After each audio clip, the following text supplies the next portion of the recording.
everyone, I am Rebecca from ChemKnits, and today we are going to speckle over a tonal base, but we're going to try to do this on a non-superwash yarn, and specifically a Merino Alpaca silk blend. And the yarn I'm talking about today is the Sport Weight Knit Picks Paragon yarn. This yarn is 50% merino wool, 25% baby alpaca, 25% mulberry silk.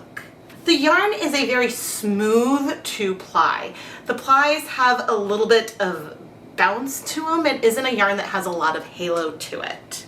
And I have dyed this a few times in the past. I just don't think I've ever tried dyeing this particular base using citric acid speckles.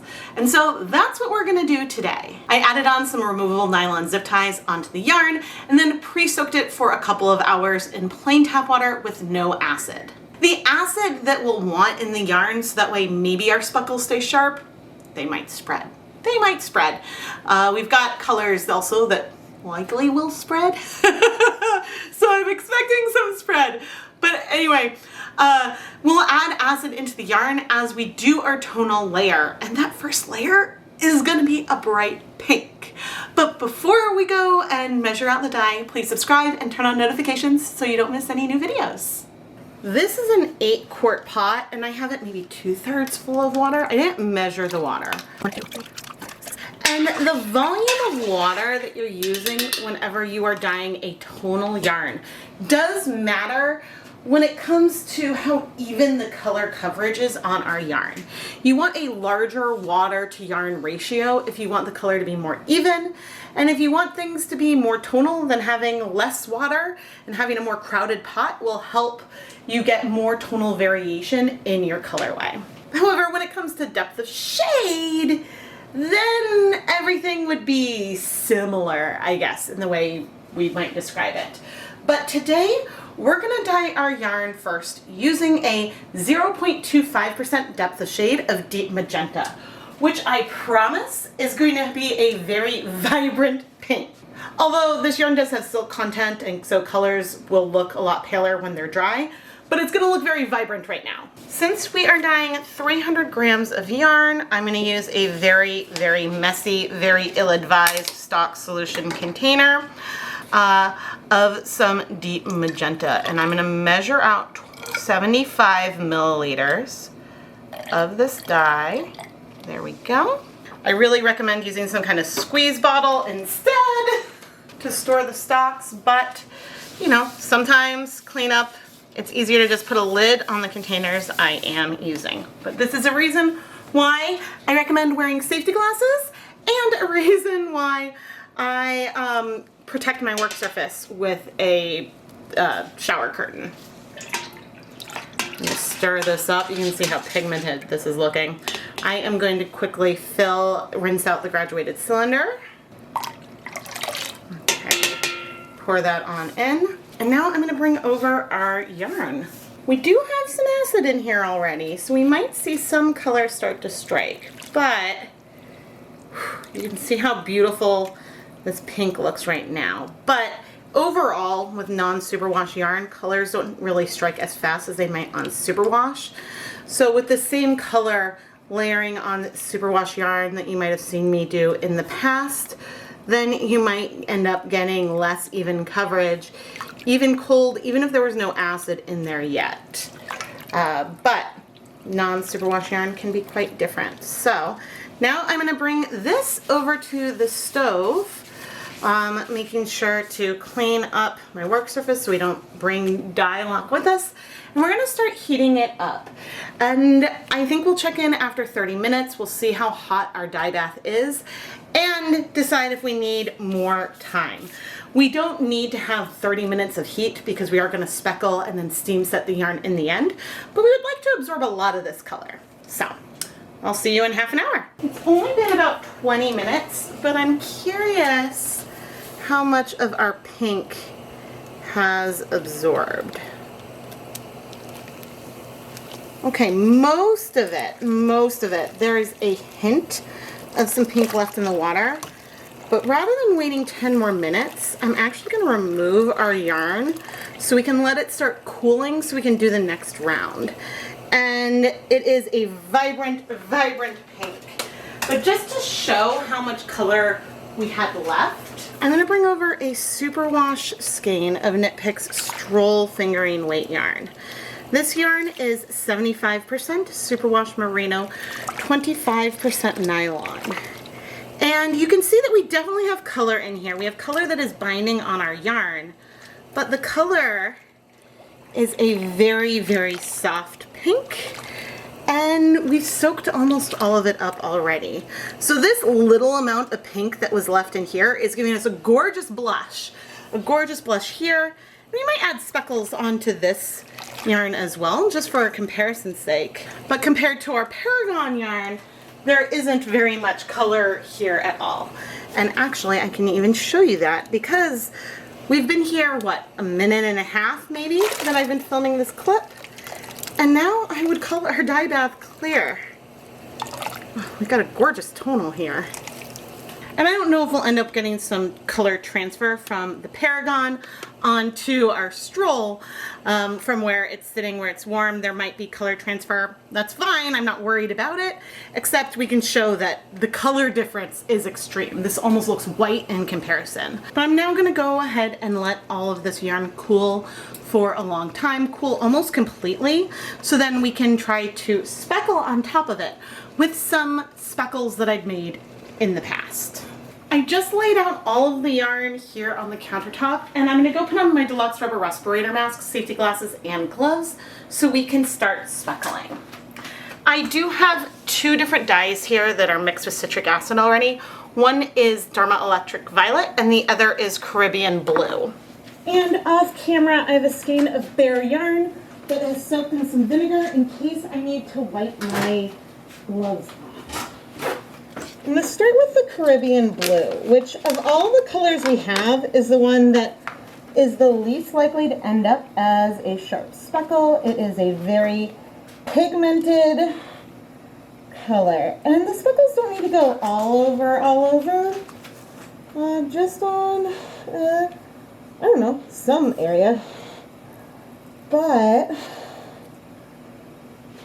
I know on the light pink, these are probably going to pack quite a punch. I don't really see them very much on the deeper pink, at least not right now. It might take some time for the dyes to get a little bit wet and sink in, but once I think I see them, I'll try to zoom you in. But just for reference, like, that's the color that is left on my fingertip without even holding any of the powder. Okay, and I'm starting to be able to see it, but I have a feeling you might be a little too up high. And again, these may not strike fast, they may spread, because that's just what can happen. Now, Electric Violet is also a pigmented color, but it doesn't strike quite as slowly as Caribbean Blue.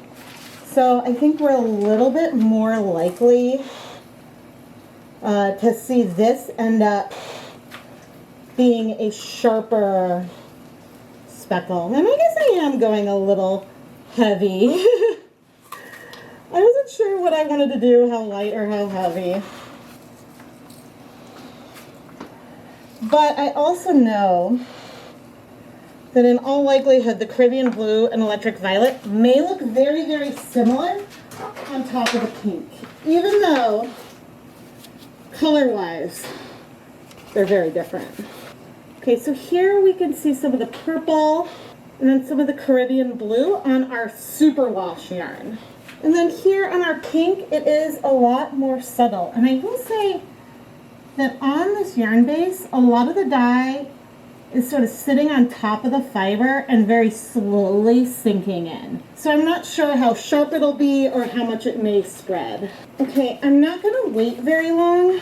I am going to go ahead and flip the yarn. And I did see evidence of some dye coming through, and this is going to actually mean that we're going to see some larger patches of color, because as I'm lifting the yarn and when we see dye on the counter, that means that some of that dye that's left on the counter will bind to our yarn.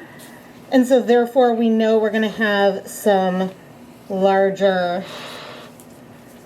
splotches. But the reason for moving it is just so that way it's not necessarily the exact same yarn on the entire surface. And whoop, I don't know if you noticed that I sort of like spread it out a little bit there. Spread it, rubbed. That can lead to some streaking as well. Okay, I'm starting with the electric violet this time. I think that, like, gram for gram, the way that I have this mixed up, the electric violet is not as pigmented as the Caribbean blue. That's just my gut. But I'm actually going pretty heavy. It's hard to say the ideal ratio for citric acid to dye powder. That really does depend on each individual pigment, because every premixed pigment has a different amount of dye in there already. And so then it comes down to preference, and your preference on how to physically apply the dye onto your yarn, to be honest. And you do want your fingers to be dry before going back in, though, because if they're too wet, then then it really will just sort of stick around. And I want to make sure to wipe my fingers off before I come back and touch the yarn. Did I add anything on here? Maybe not. Let's add a little bit. See the purple. But if, as you're adding the dyes onto the yarn, if you're seeing the colors feel a little bit too close together, then you can add more citric acid to the dye. And the same goes with the reverse. I'm just sort of opening this up a little bit, even though we did probably already get some amount of coverage on both sides. There's no harm in flipping our yarn one more time so we can apply a last little round of dye if we want. And I'm going to go ahead and do that, even though I do see dye here on the pink, and I know one of the skeins is a little bit off camera. I'm just going to add a little bit more. I'm looking for strands that maybe didn't have any color last time, because maybe it ended up on the bottom both times, you know, maybe towards the end. But I'm really enjoying, and I'm not wiping my hands off in between. I'm going straight into the electric violet again. I love how this is looking. I think we're pretty good. Now I'm going to go wipe my fingers off on the yarn mop, because I know if I touch the yarn, then it would add a big thumbprint there. But now I'm going to go carefully add our yarn into a steamer basket. And our pink yarn is all going to go into one. I've wrapped it up. I'm going to go put it straight in. And our pastel yarn is going to go by itself into another steamer basket. And I'm going to put it directly in just like this. And I'm going to pop this down on the counter before I go get lids. And now I'm going to go ahead and steam set all of that yarn for 40 minutes. And the reason why I picked 40 minutes instead of the 30 that you're probably used to me talking about is because, well, the stroll I'll do for 30 minutes.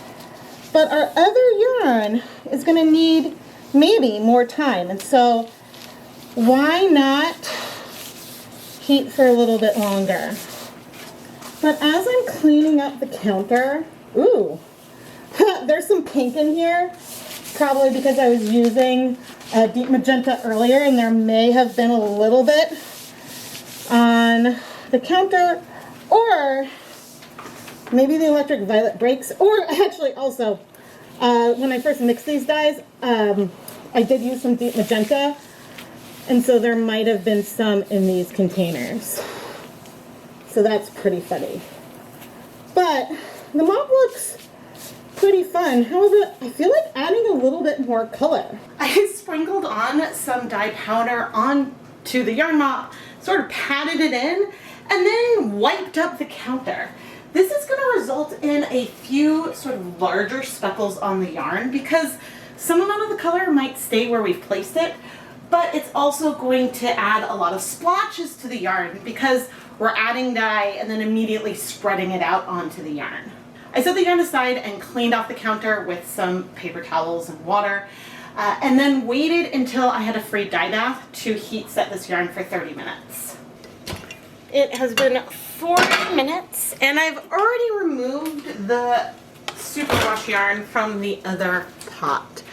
Now, I do see some speckles in here. They are very, very subtle. That's also because we have a pigmented background, but ooh, some of these are less subtle. Oh, wow. Oh yeah, we have some very unsubtle ones. Some of them have definitely spread, but there are absolutely speckles here. So that is great. But I'm now gonna go set the yarn aside so it can cool completely, and then we can wash it. Let's wash our pretty pink yarn. We're gonna go ahead and do our lovely speckled pink that is superwash as well, because I thought it, and I'm glad I ended up adding this in because it's helpful to see how much contrast we can get with those colors on a paler base versus a deeper one. But if I had done this experiment as a side-by-side with the same color on the base, then we would be able to show that the speckles are not as sharp on the pink, because you can kind of see how these speckles might be bigger than some of these teeny tiny speckles on here. But because there's less contrast, it might also be harder to see some of the spread or some of the sharp specks. So there's that. But I'm now going to add just a little bit of some dish soap, and I'm going to fill the basin back up. I'm not anticipating any bleeding with this colorway, but there is a chance that we had some Caribbean blue powder, something that didn't dissolve well, and so that's why it's always worth checking. But I'm not seeing any bleeding. Woohoo! So I'm going to go ahead and finish rinsing out the soap. Then I'm going to go put the yarn through my spin dryer to remove more of the liquid, and then hang it up to dry. And as for our yarn mop, which does have a few soft speckles in it, I'm gonna go wash that off camera. We got beautiful, subtle, amazing speckles on this non-superwash merino wool alpaca silk blend. Check those out!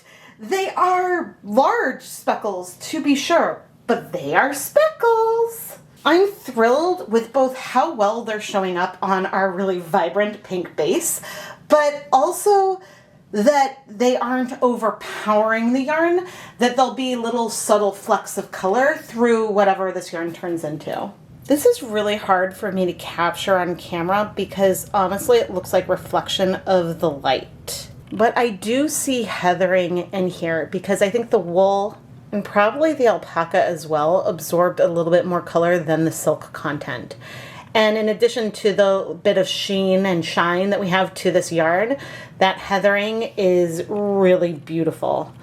I think if I had dyed this a deeper color, it would have been easier for me to show, but the pink is making it a little hard.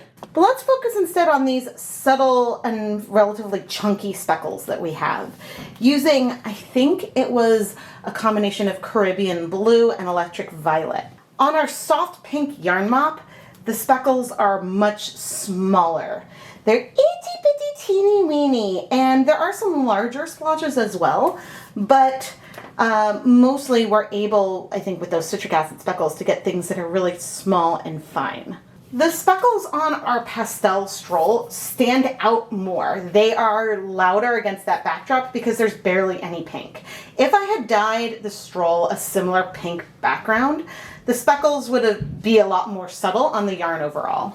And then of course we have our second yarn mop, which I believe I used at the end to use up a lot of that extra dye mixed with citric acid. We do have some nice big speckles in this second mop, but they are overall fairly subtle because we have more splotches and I really rubbed the yarn around and allowed things to spread out more, versus letting the dye sit on the yarn where we get sharper speckles. I am Rebecca from ChemKnits, and do you want to see me speckle on other types of yarn bases as well?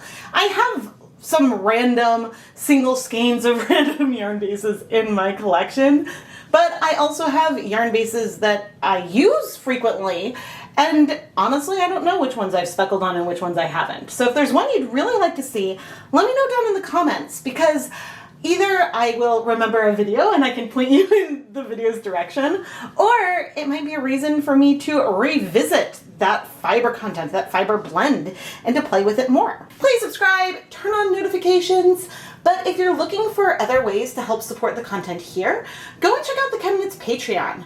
Patreon is a wonderful platform for fans to support their favorite content creators, and I offer a lot of really cool perks. You can find more details over at patreon.com/ChemKnits. Thank you so much for watching!